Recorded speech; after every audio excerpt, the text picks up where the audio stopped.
This is Leah with Backyard Homestead in Starkville, Mississippi, and we got out the other day. We had our Roma tomatoes that we had started from seed and had them, we started them in flats like these, and when they got about this size, we transplanted them into our red cello cups we use every year, like these.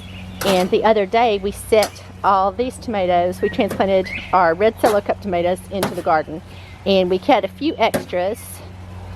And we're looking at a couple of them. Most of them did really, really well. I'll try to slowly swing you over here and show you that. But most of them are doing fine, took the transplant well.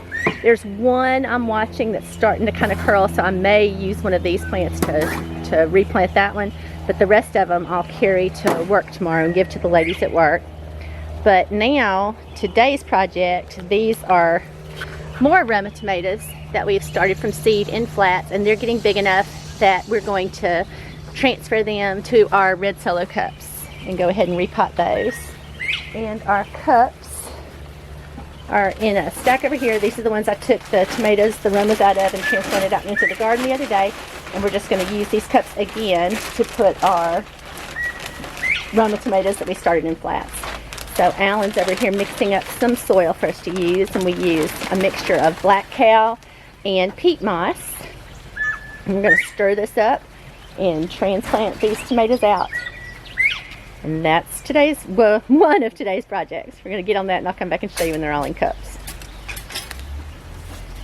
Okay, so in these cups we have potted up 60 Roma tomato plants that we started from seed in the flats, and we've transplanted them out or repotted them into our cups. So we'll let them grow here for a while.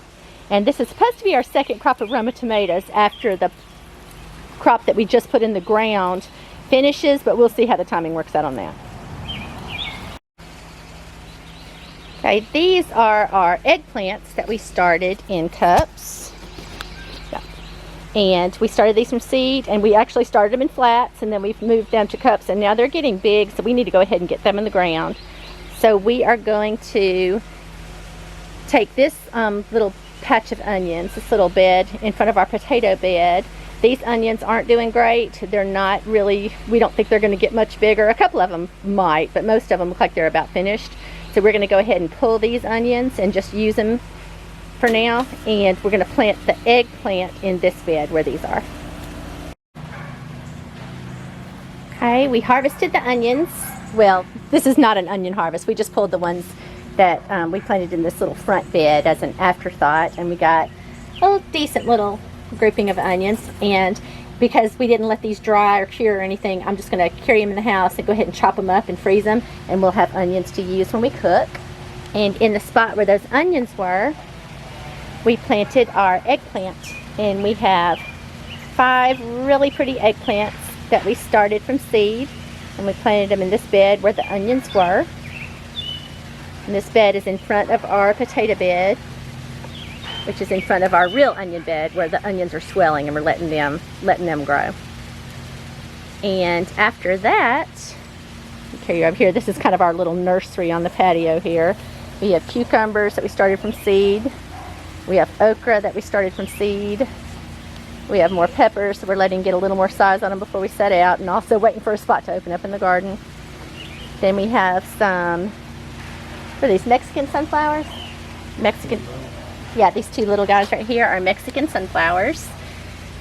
We started from seed, and that's all that came up.